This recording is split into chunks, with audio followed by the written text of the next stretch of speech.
नमस्कार, मैं हूं मनोज टिबड़ेवाला आकाश। मेरे YouTube मंच द MTA स्पीक्स में आपका स्वागत है। एक बहुत ही व्यथित कर देने वाली खबर के साथ आज हम आपके सामने हैं। फिल्म अभिनेत्री और कांटा लगा गर्ल के नाम से मशहूर शेफाली जरीवाला अब हमारे बीच नहीं रही। कल सुबह जैसे ही यह खबर सबके सामने आई कि 42 वर्षीय शेफाली की कार्डियक अरेस्ट से अचानक मौत हो गई है, तो जैसे पूरा बॉलीवुड, उनके फैंस और सामान्य जनमानस सन्न रह गया। एक ऐसी शख्सियत जो हमेशा ऊर्जावान, स्वस्थ और आत्मविश्वास से भरी हुई दिखाई देती थी, उसका यूं अचानक चले जाना सिर्फ एक निजी क्षति नहीं बल्कि समाज के लिए एक खतरनाक चेतावनी है जिसे अब टाला नहीं जा सकता। शेफाली का जीवन प्रेरणा से भरपूर रहा। उनका जन्म 15 दिसंबर 1982 को मुंबई में एक मध्यम वर्गीय गुजराती परिवार में हुआ। उन्होंने अपनी पढ़ाई लिखाई भी मुंबई में ही की और Sardar Patel college of engineering से कंप्यूटर इंजीनियरिंग में डिग्री प्राप्त की।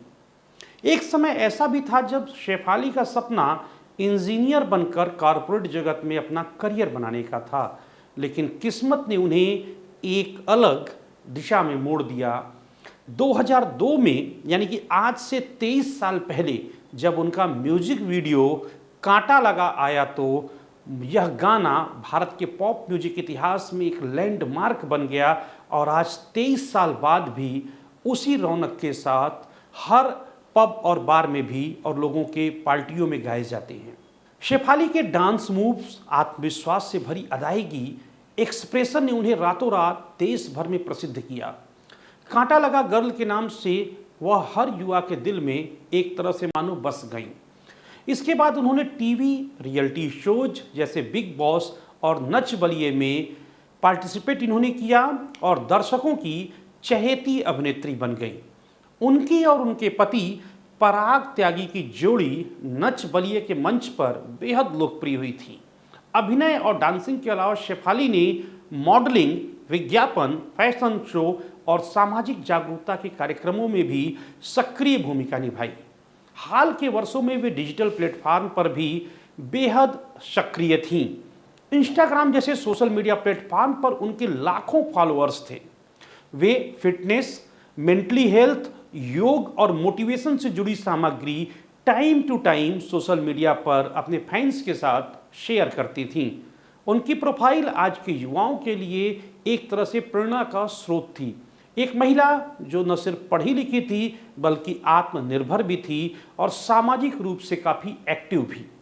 लेकिन शायद सबसे दुख की बात यह रही कि एक ऐसी महिला जो अपने स्वास्थ्य के प्रति इतनी ज़्यादा सजग थी, जिसकी जीवन शैली एक आदर्श मानी जा सकती थी, वह कार्डियक अरेस्ट जैसी साइलेंट किलर बीमारी की शिकार हो गई।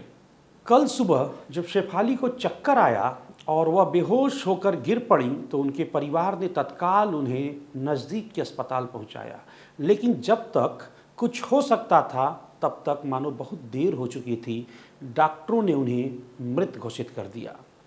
मुंबई पुलिस के अनुसार शेफाली की मृत्यु प्रथम दृष्टया प्राकृतिक प्रतीत होती है। उनके शरीर पर किसी प्रकार की चोट के निशान नहीं पाए गए। पोस्टमार्टम रिपोर्ट में भी साफ किया गया कि उनकी मौत कार्डियक अरेस्ट के कारण हुई।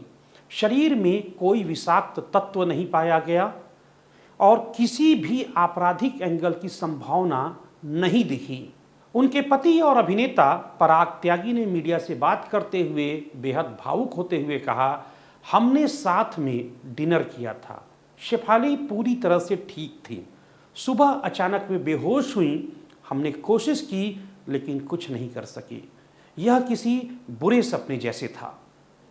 यह बयान सिर्फ एक पति का नहीं बल्कि उस हर व्यक्ति का है जो किसी अपने को बिना किसी चेतावनी, बिना किसी संकेत के खो देता है। शेफाली के निधन पर पूरे फिल्म और टीवी इंडस्ट्री में गहरा शोक दिखा। शिल्पा शेट्टी ने कहा, शेफाली आत्मविश्वास और ऊर्जा की प्रतिमूर्ति थीं। उनकी मुस्कान हमेशा याद रहेगी। कोरियोग्राफर गीता कपूर ने लिखा, कांटा लगा के जरिए तुमने एक पूरी पीढ़ी को थिरकना सिखाया। तो सिंगर उदित नारायण का कहना था कि शेफाली एक भावना थी, उनका परफॉर्मेंस कभी भी भुलाया नहीं जा सकता।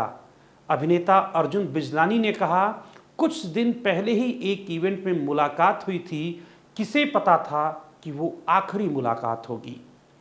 मनोरंजन बीट कवर करने वाले पत्रकारों से लेकर शेफाली के प्रशंसक, हर किसी की भावनाएं प्रतिक्रिया के रूप में यह बताने के लिए पर्याप्त हैं कि शेफाली सिर्फ एक चेहरा नहीं थी, वे एक युग, एक सोच और एक प्रतीक थी। पर अब प्रश्न यह उठता है कि एक हेल्दी, एक्टिव और पॉजिटिव व्यक्ति की हृदय गति कैसे रुक सकती है? क्या यह केवल दुर्भाग्य था, या फिर हम सब किसी एक ऐसी मेडिकल आपात स्थिति की ओर बढ़ रहे हैं जिसे हमने अभी तक गंभीरता से लिया ही नहीं है? पिछले कई सालों में भारत में अचानक हार्ट अटैक से होने वाली मौतों में खतरनाक तरीके से इजाफा हुआ है। जिम में एक्सरसाइज करते हुए, शादी समारोह में डांस करते हुए, दफ्तर में मीटिंग करते हुए या फिर सड़क पर चलते हुए, ऐसे अनेक मामले की खबरें आती रहती हैं। विशेषज्ञों का मानना है कि यह केवल एक चिकित्सा की समस्या नहीं, बल्कि एक सामाजिक चेतावनी है। आधुनिक जीवन शैली, लगातार तनाव, नींद की कमी, अनियमित भोजन, अत्यधिक कैफीन और एनर्जी ड्रिंक का सेवन, बिना डॉक्टर की सलाह लिए सप्लीमेंट लेना, ये सब मिलकर हमारे दिल पर डायरेक्ट और इनडायरेक्ट रूप से गहरा असर डालते हैं। साथ ही कोविड-19 महामारी के बाद यह खतरा और अधिक बढ़ा है। डॉक्टरों का कहना है कि कोविड के संक्रमण के बाद हृदय की मांसपेशियों पर प्रभाव पड़ता है, जिसे हम सामान्य समझकर नज़रअंदाज कर देते हैं, लेकिन यह धीरे धीरे दिल की कार्यप्रणाली को बुरी तरह प्रभावित करता है और कार्डियक अरेस्ट जैसी स्थिति को बना देता है। इससे अधिक चिंताजनक बात तो यह है कि कार्डियक अरेस्ट किसी भी प्रकार की पूर्व चेतावनी नहीं देता। न सीने में दर्द, न सांस फूलना, न ब्लड रिपोर्ट में कोई साफ संकेत। यह पूरी तरह से एक साइलेंट किलर बन चुका है, जो हमारे जैसे समाज के लिए अत्यधिक खतरनाक है, जहां स्वास्थ्य के नाम पर केवल जिम जाना या हेल्दी दिखना ही काफ़ी मान लिया जाता है। अब जरूरत है जागरूकता की। ECG, echo, lipid profile, thyroid, blood sugar, blood pressure जैसी बेसिक मेडिकल कवरेज को अब हर 6 महीने या साल भर में एक बार करवाना बेहद जरूरी हो चुका है। हेल्थ चेकअप अब कोई लग्जरी नहीं, बल्कि ज़रूरत है। सिर्फ युवाओं के लिए नहीं, बल्कि हर आयु वर्ग के लिए। हमारी सरकार को चाहिए कि सीपीआर ट्रेनिंग को स्कूल, कॉलेज और ऑफिसों में अनिवार्य कर दें। ऑटोमेटेड एक्सटर्नल डिफिब्रिलेटर एईडी मशीनें हर मॉल, एयरपोर्ट, रेलवे स्टेशन और भीड़ भाड़ वाले स्थलों पर लगाई जानी चाहिए। डॉक्टरों को भी केवल इलाज तक सीमित न रहकर लोगों को जागरूक करने की दिशा में मजबूती से काम करना होगा।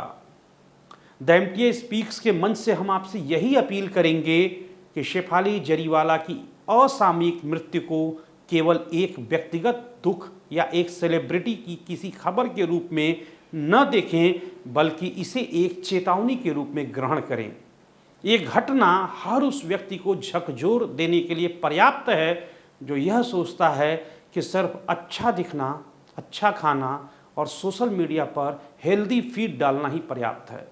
हम सबको अपने अपने जीवन में सजग होना पड़ेगा, सचेत रहना होगा और अपने परिवार जनों को भी स्वास्थ्य के प्रति जागरूक बनाना होगा। शेफाली अब हमारे बीच नहीं हैं, लेकिन उनकी मुस्कान, उनका आत्मविश्वास और उनका जीवन हमें हमेशा प्रेरणा देता रहेगा। उनकी मौत हमें यह सिखाती है कि हम कब तक जिएंगे यह हमारे हाथ में नहीं है, लेकिन हम कैसे जिएंगे यह पूरी तरह से हमारे नियंत्रण में है। शेफाली जरीवाला को द एमटीए स्पीक्स की ओर से विनम्र श्रद्धांजलि। अगर आपको यह जानकारी उपयोगी लगी हो तो इस वीडियो को ज़रूर लाइक करें, शेयर करें और हमारे चैनल को सब्सक्राइब करना न भूलें। मैं मनोज टिबड़ेवाल आकाश अब आपसे विदा लेता हूं। फिर मिलूंगा इसी समय, इसी जगह एक नए और ज़रूरी मुद्दे के साथ। तब तक धन्यवाद।